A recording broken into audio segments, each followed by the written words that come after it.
Bienvenidos al noveno episodio del taller. El día de hoy hablaremos sobre las diferentes categorías o familias del té.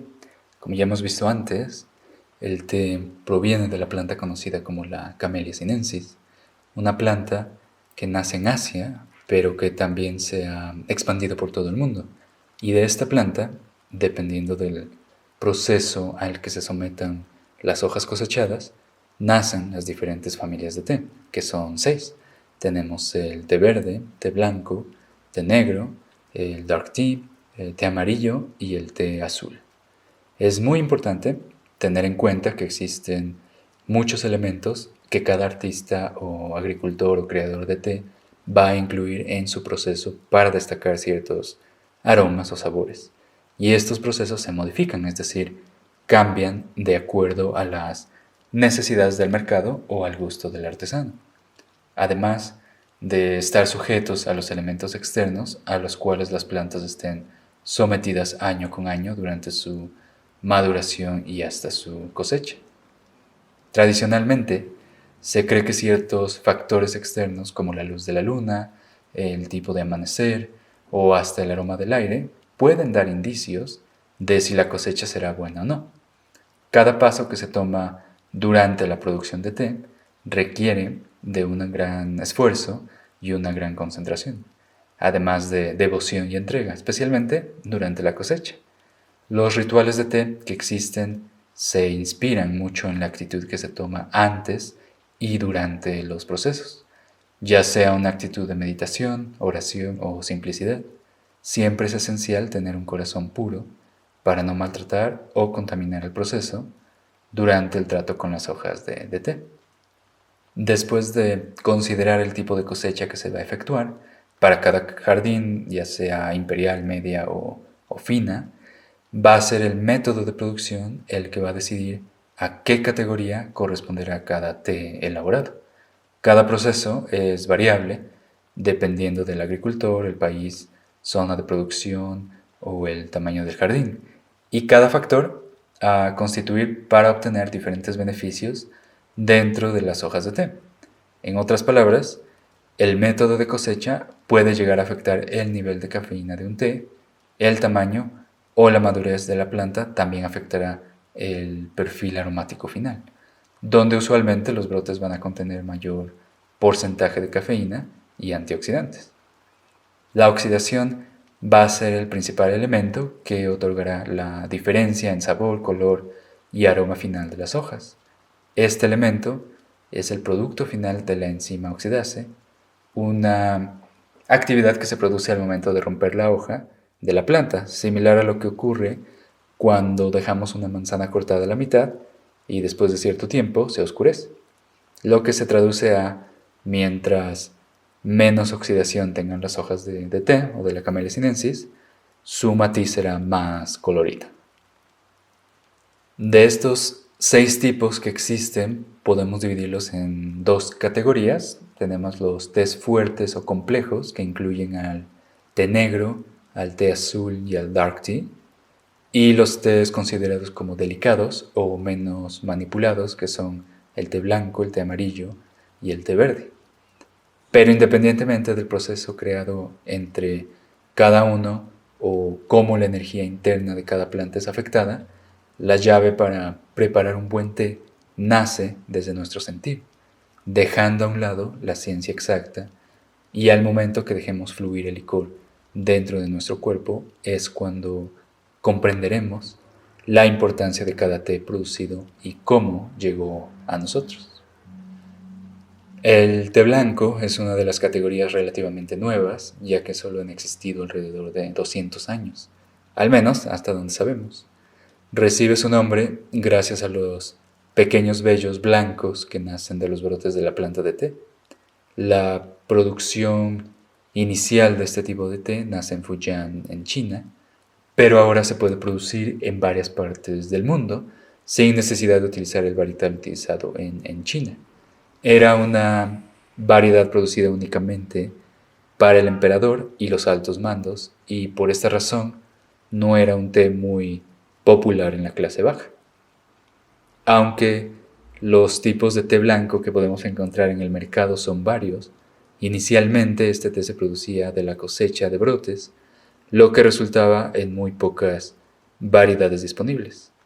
Con el tiempo, la evolución de mecanismos y creación de nuevos perfiles aromáticos han dado paso a la evolución de la cosecha, recolectando no solo brotes, sino también brotes con una hoja o la cosecha imperial. Lo que resulta que podamos dividir esta clase en dos partes. Tenemos el té blanco con brotes como un ginseng o el té blanco con brotes y hojas como un shoumei. Se dice que un té blanco es lo más puro que podemos conseguir desde la planta, ya que su proceso de elaboración y manipulación es muy limitada.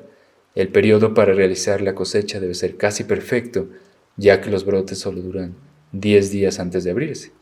La mejor temporada para cosechar este té es en la primavera, ya que la planta empieza a soltar grandes cantidades de glucosa a los brotes después del invierno para provocar que se abran lo más rápido posible, lo que produce que el té tenga un aroma y un sabor dulce.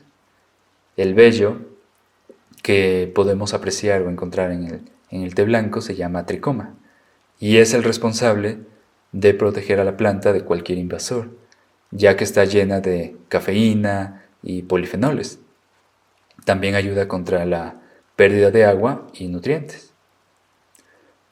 Después de realizar la cosecha, las hojas se sueltan en unas mallas o canastos hechos de bambú para eliminar la humedad de las hojas. Este proceso, conocido como marchitado, se realiza directamente bajo los rayos del sol y parcialmente en la sombra dentro de un ambiente controlado.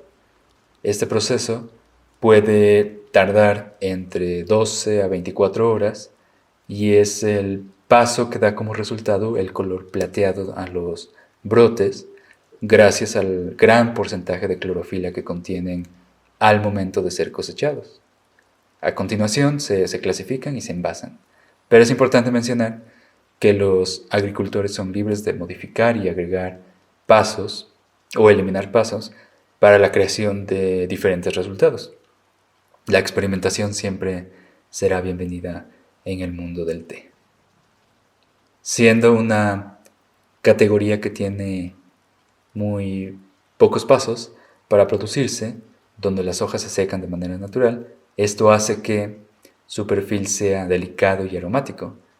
Erróneamente se cree que el té blanco es el té con menor proporción de oxidación, pero en realidad, y obviamente estamos generalizando todas las subvariedades, un té blanco puede llegar a tener mayor porcentaje de oxidación que un té verde. El resultado de este té es una taza llena de notas florales con un color entre transparente a amarillo claro, una textura suave y un sabor dulce. Gracias a que nace de los brotes el componente más puro de la planta, el sabor es dulce y los antioxidantes de este té son mayores en contenido comparado con las demás categorías. El té verde es una de las categorías más populares y diversas en el mundo, en donde China y Japón predominan bastante, pero donde también existen otros mercados que están creando nuevos tipos de té verde, como Corea, India o Kenia. El lugar de nacimiento es el mismo que el té blanco en Fujian y constituye aproximadamente un 70% de la producción total de té mundial. Interesantemente, esta categoría es la única que contiene un porcentaje bajo de oxidación comparado con las demás, lo que hace que su color después de la producción sea un verde intenso en la mayoría de los casos. Con cada región creando su propio modelo de producción, es muy difícil globalizar todos los métodos utilizados, así que en esta explicación nos vamos a enfocar un poco en la fabricación del té verde en China. A diferencia del té blanco, las hojas utilizadas para los tés verdes pueden llegar a ser jóvenes y maduras. Asimismo, siendo hojas sin oxidación o con un porcentaje muy bajo de oxidación, resulta en un nulo cambio de sus compuestos químicos internos. Entonces, para poder realizar este té, las hojas recién cosechadas deben entrar en un proceso de marchitamiento express para reducir un poco la humedad de las hojas dentro de los bastidores de bambú, que usualmente pueden durar algunos minutos o muy poco tiempo, ya que debe pasar al siguiente paso, que es crucial para la producción de esta categoría. El proceso de cosecha puede variar dependiendo del agricultor y del tipo de té que se desea producir, pero normalmente se utiliza un tipo de cosecha fina y en primavera, lo que ayuda a que las hojas contengan un mayor porcentaje de glucosa que sirve para la protección contra insectos. Después, las hojas se someten a un baño de calor o fuego, conocido como fijación, para que el proceso de oxidación se detenga, lo que hace que la clorofila se retenga, que es lo que produce el color verde de las hojas, y se mantenga por más tiempo. El proceso de fijación hace que la enzima polifenol oxidase o PFO se elimine, deteniendo la reacción química que nace del contacto entre los componentes de la hoja de té cosechada y el oxígeno, evitando que la hoja se oscurezca con el tiempo. Dependiendo de la región y tradición, se pueden aplicar 4 métodos diferentes para fijar las hojas. Estos son el calor del sol, el horneado, el cocinado o al vapor. El tipo de fijación aplicado va a depender de cada país. En China, por ejemplo, normalmente se aplica un calor similar como si cocináramos las hojas en un sartén o en woks grandes. Por otro lado, en Japón, las hojas se someten a un baño de vapor. Mientras se fijan, las hojas deben estar en constante movimiento para evitar que se quemen, lo que perjudicaría al té. En este proceso resulta la transformación del azúcar y la proteína, originando diferentes cualidades aromáticas en las hojas. Además del tipo de terroir y cultivar, cada proceso va a detonar un perfil aromático diferente. Por ejemplo, en China, normalmente los tés verdes son un poco más dulces y aromáticos, y los provenientes de Japón llegan a tener un perfil más umami y vegetal. Una vez que se haya aplicado el calor o la fijación, el siguiente paso es el de enrollar las hojas. Un proceso que puede ser realizado a mano o por máquina para extraer los aceites aromáticos y darle la forma final al té. Posteriormente, se vuelve a aplicar calor para reducir la humedad a un 3-4%, y este paso es crucial porque si se deja agua o humedad en las hojas, podría causar el nacimiento de hongo y llegaría a arruinar la producción total durante el envasado. Además, ayuda a retener las notas aromáticas suaves y dulces de las hojas recientemente enrolladas.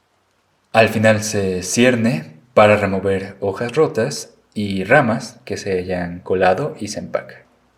Con la propagación del varietal Yabuquita, que arribó en 1954, la producción de té verde en la sombra se fomentó mucho más gracias a sus altos niveles de aminoácidos, lo que resulta en el sabor característico umami de un té verde japonés. Esta técnica de plantación y maduración ayuda a que las plantas produzcan una mayor cantidad de clorofila y aminoácidos, lo que le da un color verde oscuro a las hojas y un perfil más suave y menos astringente que un té verde chino.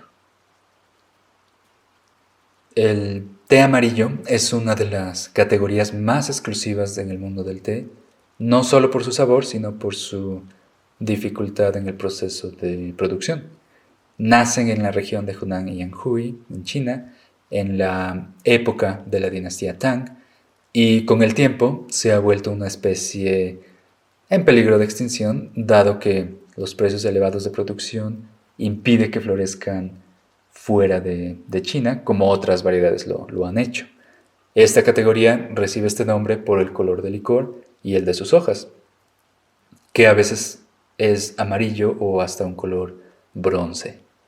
Existe el debate que esta categoría debería integrarse al té verde, ya que el proceso es muy similar, además de que mucha gente lo confunde como té verde, lo que provoca imitación y engaños para aquellos que buscan esta apreciada categoría. Pero hasta el momento la clasificación no ha tenido algún cambio. Para crear té amarillo hay que incurrir a un proceso conocido como la oxidación no enzimática. Primero que nada se realiza la cosecha de té, especialmente de brotes antes de que contengan los tricomas, es decir, sin vello, y se dejan marchitar por un tiempo determinado. Después se aplica calor por medio de sartenes gigantes, igual que el té verde, para desactivar la enzima oxidasa, que es el PFO. Subsecuentemente se exponen las hojas a un ambiente caliente y húmedo por determinado tiempo, lo que desencadena la oxidación no enzimática.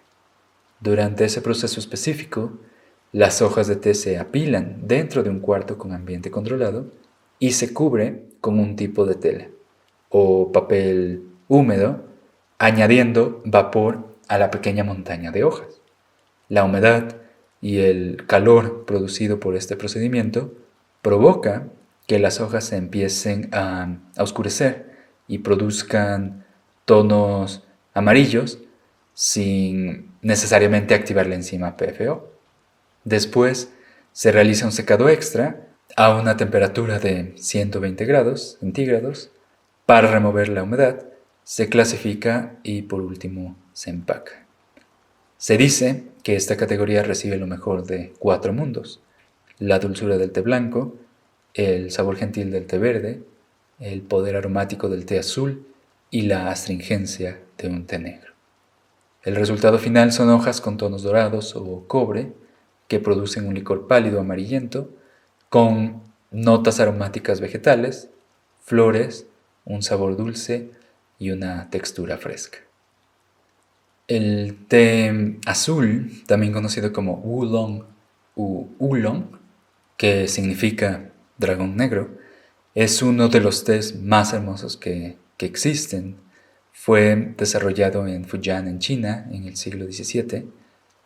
Sus hojas tienen una oxidación parcial, es decir, que pueden llegar a estar a niveles entre 10 a 80% de oxidación antes de ser enrolladas, lo que los coloca entre el té verde y el té negro. El significado de la palabra que se relaciona a una leyenda que dice que para alejar a los niños de las serpientes que trepaban los árboles de té, se les decía que tengan cuidado con los pequeños dragones negros, ya que eran muy peligrosos, y dado que se cosechaban las hojas de aquellos árboles, se adoptó ese nombre para esta categoría. Este té se expande por el mundo gracias a los problemas comerciales que existieron entre China y Europa durante el siglo XX. En ese entonces, los habitantes e inmigrantes chinos que vivían en la isla desarrollaron la producción de oolong desde Taiwán. Productores de té que expusieron al mundo y ayudaron a la creación de un nuevo mercado, una nueva producción de los mejores tés del mundo. La isla en la actualidad se encarga de un poco más del 20% de la producción mundial de oolong. Es un té que se cosecha durante todo el año con un tipo de cosecha media, ya que se recolectan las hojas que son más maduras y largas que los brotes de otras categorías, lo que ayuda a crear un abanico de aromas extenso y sabores más complejos. Después de cosechar las hojas, se dejan marchitar por un par de horas al sol o en la sombra con un ambiente controlado. Una vez reducida la cantidad de agua deseada, se enrollan para romper su estructura molecular y motivar la oxidación en las hojas por hasta 20 horas. La oxidación, al activarse por medio de la ruptura de las hojas mientras se enrollan, causa que la hoja empiece a formar un círculo rojo oscuro desde el borde de la hoja hacia el centro, lo que resulta en una oxidación dispersa. Este proceso tiene que ser regulado cuidadosamente, ya que Si el porcentaje de oxidación sobrepasa el deseado, el té final será completamente diferente al esperado. Después de esto se calientan las hojas a una temperatura más alta para detener la enzima PFO y se vuelven a enrollar para darle nuevamente la forma a las hojas, ya sea en pequeñas bolas o en una forma más alargada. Una vez determinada la forma y el nivel de oxidación, se vuelven a secar y se les vuelve a aplicar calor para reducir la cantidad de agua. Se clasifica y se empaca. Existe la costumbre en algunas tiendas de té en China y Taiwán de tostar las hojas para cambiar el perfil aromático de acuerdo al sabor requerido por los vendedores o agricultores. Estos baños de carbón ayudan a las hojas a que duren un poco más, es decir, alargar su vida, aunque muchas veces las notas aromáticas delicadas se llegan a perder. Esta categoría de oolong o de té azul se puede dividir en dos tipos. Tenemos el oolong verde y el oolong oscuro o dark oolong. Los verdes poseen un nivel de oxidación bajo que va desde un 10% hasta un 40%. En cambio, un dark oolong puede subir hasta un 80%, lo que resulta que sus hojas se tornen oscuras con un aura azulado. Gracias a esta técnica de tostado se pueden obtener diferentes perfiles aromáticos y sabores a un tiempo después de haberse producido. El resultado final, y dependiendo del nivel de oxidación, podemos obtener tés florales con notas a jazmín, gardenias, frutales a durazno o con un sabor dulce, notas a madera o nueces y una textura cremosa. Una de las cosas más interesantes de este té es que mientras más tazas infundimos, el sabor se vuelve más estable y cada vez va mejorando. Además, fue gracias a la creación de este té que nació la ceremonia del té chino, el Gong Fu Cha, lo cual se basa en realizar la preparación de té con habilidad y fluidez, es decir, preparando té en un solo movimiento continuo. El té negro, conocido en China como té rojo, se desarrolla igualmente en Fujian. Esta categoría es una de las variedades que se someten a un proceso más extenso. Tiene un nivel de oxidación alto, lo que hace que las hojas sean oscuras y su licor sea color cobre. El proceso de producción va a depender de cada región, pero usualmente se utilizan estos pasos fundamentales que son la cosecha, el marchitado, enrollado, oxidación y el secado. El té negro es la única categoría que se puede dividir en dos tipos de producción.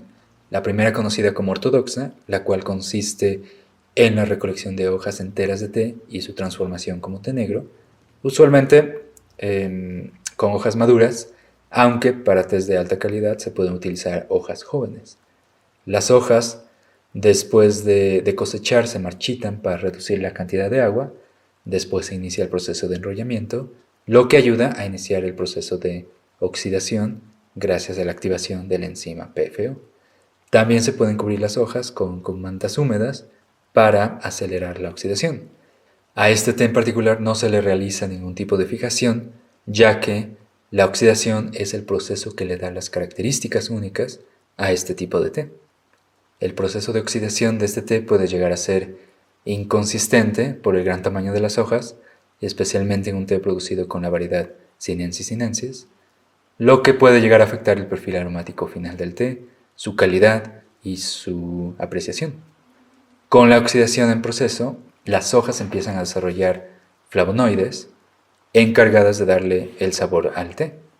Estas se dividen en dos: teaflavinas, que otorgan el toque intenso al sabor particular del té negro, y terubiginias, lo que confiere la coloración rojiza a la bebida. También tiene un alto nivel de catequinas, que son polifenoles formados durante el proceso de oxidación, y es el único tipo de té que contiene estos elementos a gran escala. Una vez que las hojas hayan alcanzado un alto nivel de oxidación, mayor al de un oolong, se aplica calor para detener la transformación del sabor en un futuro y reducir el agua restante para evitar que las hojas se dañen durante la clasificación y el envasado. El segundo método de producción es un poco más nuevo, creado en el siglo XX, conocido como el proceso de CTC, Curl, Tear and Cut. Este proceso consiste en un marchitado inicial, después omitiendo el proceso de enrollamiento. Las hojas se someten a una máquina que las empieza a reducir a tamaños más pequeños, esencialmente un tamaño apto para un sobre o bolsita para té. Después se realiza el mismo proceso de la producción de un té ortodoxo, y lo interesante del té negro es que es la única categoría que cuenta con un sistema de clasificación que indica las propiedades físicas de cada variedad de té negro. Aunque es importante denotar que esta nomenclatura no expresa nada relacionado al sabor, ya que se enfoca a la descripción física que pudiera ayudarnos a imaginar ciertos parámetros en relación a las notas aromáticas, y normalmente esta clasificación la vemos en tés originarios de la India o Sri Lanka. La clasificación se las dejo en la descripción. El resultado de una taza de té ortodoxo es un licor cobrizo con un sabor a caramelo, dulce o ahumado, con una textura suave y cierto aroma a pan quemado o tostado. Una taza de té negro CTC va a tener un sabor más sobrio y denso, usualmente a tierra o limón. No se pueden apreciar algunas de las notas aromáticas delicadas o sutiles, dado que la hoja prácticamente termina en pequeñas partículas, lo que resulta que el sabor final sea mucho más concentrado. Por último, llegamos a la categoría del Dark Tea, y esta categoría ha llegado a tener mucha difusión y confusión en el mundo, tanto por sus beneficios y por su capacidad de añejamiento. Es importante denotar que en China la categoría Dark Tea es en realidad conocida como Hei Cha, que se traduce a té negro. A esta categoría se le llama Dark Tea en Occidente, para no confundirla con la categoría que nosotros conocemos como té negro, la cual no recibió este nombre hasta la dinastía Ming, a pesar de que no existe evidencia sólida de que este té ya se haya fabricado con anterioridad. Se dice que en la dinastía Song y Tang ya existían los procesos para hacer este tipo de té. Proviene del epicentro del té, el lugar donde se dice que se descubrió la Camellia sinensis en la región de Yunnan, siendo una de las más antiguas junto al té verde y el té azul.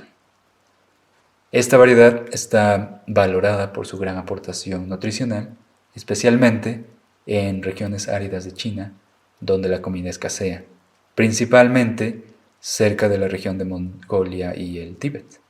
Antiguamente, Sichuan, que está localizado en el centro del país, era un lugar donde muchos comerciantes cruzaban camino, y aquellos que comercializaban al sur de China o más allá tenían enfrente un camino con un ambiente muy árido y seco, sin mucha vegetación o acceso a animales para la caza.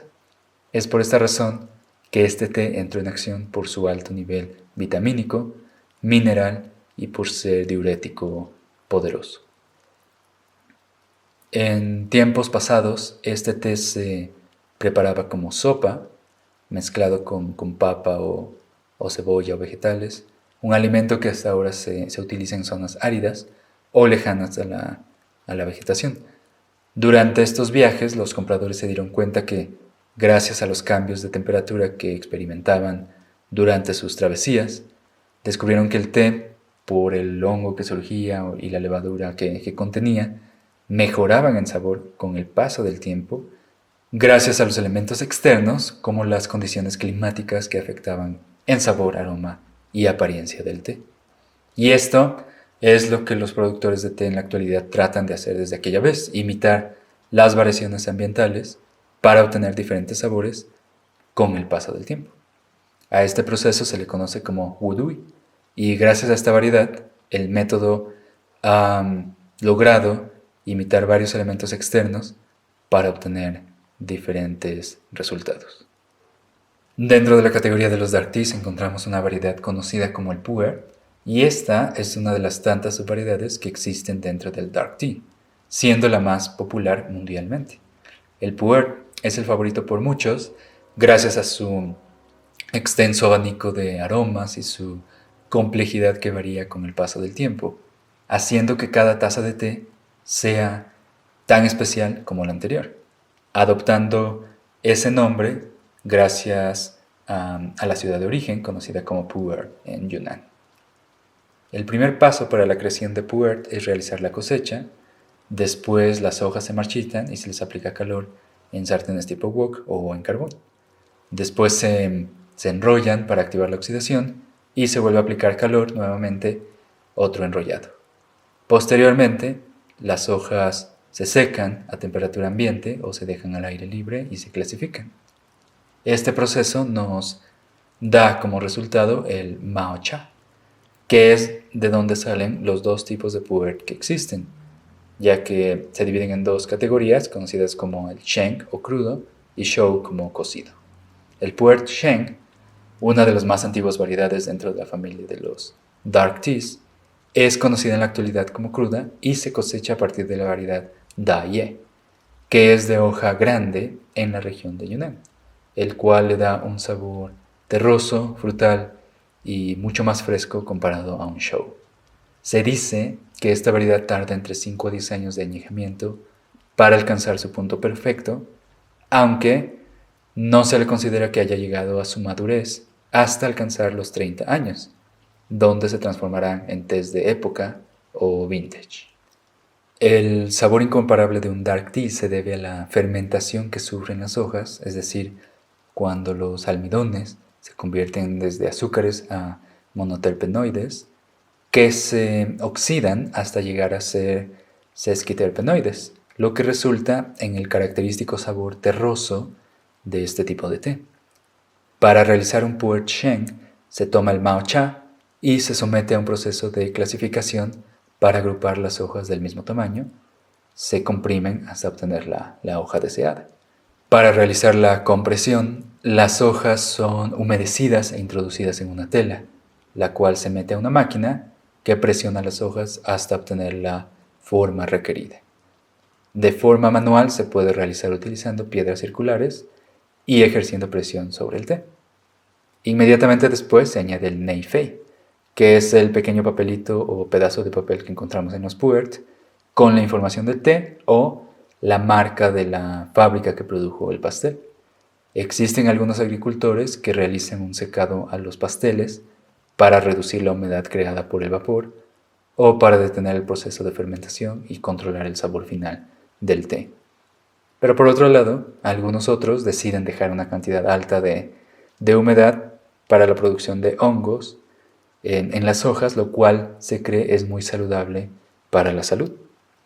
Cada pastel se guarda en un cuarto con temperatura controlada y se llega a almacenar hasta por 5 años, que es el tiempo mínimo para que el sabor se estabilice en un sheng pu'er. Se pueden considerar 3 métodos para realizar la fermentación de las hojas. El primero es el wudui, que es el que describimos con anterioridad. El segundo es la adición de ácido láctico en las hojas húmedas.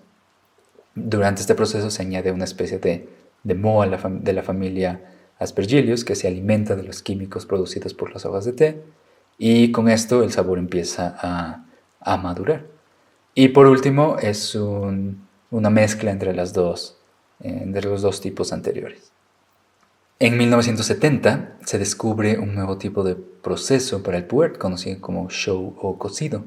Este té se procesa de la misma manera que un té sheng, pero las hojas de la variedad asámica usualmente se exponen a una fermentación acelerada que tarda hasta 2 meses, la cual es similar al método wudui, donde las hojas pasan varias veces entre la humedad y el calor.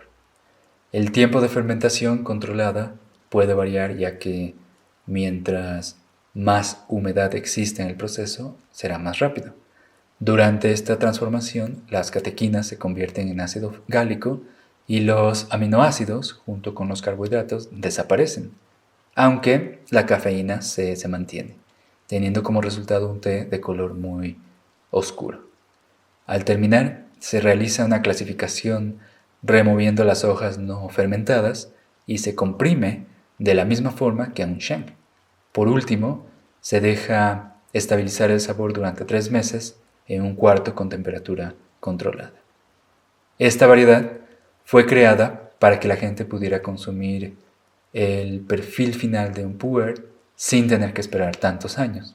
Pero, por la aceleración artificial, este té no transformará su sabor con el paso del tiempo, a comparación de un Sheng, es decir, que un té show de época será inexistente. Finalmente, se seleccionan los tés de una sola variedad y se empacan en tongs, que son empaques hechos de hojas de bambú con 7 pasteles adentro. Cada tong se encesta en un canasto de bambú hasta tener 6 tongs, lo que se conoce como un jin. Y usualmente cada jin pesará alrededor de 15-16 kilogramos. Este método de prensar el té y trasladarlo de esta manera nace por la facilidad de transporte a regiones lejanas. En la actualidad podemos encontrar pu'er en forma de disco, hongos, nido de pájaros, bloques rectangulares y muchas otras que dan una imagen única a cada tipo de pu'er creado. Los precios de este tipo de té pueden variar dependiendo de la antigüedad del pastel. En ciertas ocasiones podemos encontrar tés muy baratos que cuestan entre 200-300 pesos mexicanos y tés muy caros que pueden llegar hasta los 100,000 pesos mexicanos por 250 gramos de té, de obviamente alta calidad y con una antigüedad mayor a 10 años. Durante los inicios del siglo XXI hubo una explosión de interés en el mercado nacional e internacional del pu'er. Los precios se elevaban con cada cosecha y la gente seguía consumiéndolo como parte de una inversión a largo plazo. Lastimosamente, con la popularidad llegó la falsificación de pasteles que no necesariamente eran pu'er. Además, los precios colapsaron en 2007, creando una crisis económica en el mercado del té. Pero, gracias a esta crisis, los precios llegaron a estabilizarse y actualmente la demanda sigue siendo muy popular a un precio no tan excesivamente elevado. Lo característico que debemos recordar sobre este té, especialmente si aún no has tenido el placer de conocerlo, es el perfil fragante que suele ser un poco inusual. Una taza cuenta con notas aromáticas similares a tierra mojada, polvo, ceniza, hasta humedad. Pero con el paso del tiempo y la evolución de los aromas podemos llegar a encontrar notas a durazno, pasas, sabores dulces que justifican la espera de su añejamiento. Como resultado tenemos un té Sheng que mientras más añejo sea, la astringencia y la amargura se reduce y sabores dulces junto con texturas suaves empiezan a nacer.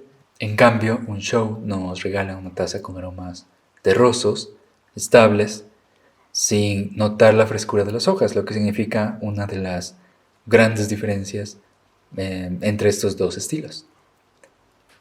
Independientemente del tipo de té que nos guste, debemos recordar que tenemos la suerte de tener a nuestro alcance todas estas variedades, donde cualquier té que elijamos nos dará ese nivel de comunicación que a veces nos falta para entendernos y para entender a los demás. Y que para poder llegar a ese nivel de comunicación necesitamos tiempo, ya que beber té es el resultado de la conexión de diferentes elementos hechos con tiempo. Y con eso llegamos al final de este episodio. Estuvo un poco extenso, pero espero lo hayan disfrutado. No se olviden de compartirlo y si tienen alguna pregunta nos pueden dejar sus comentarios.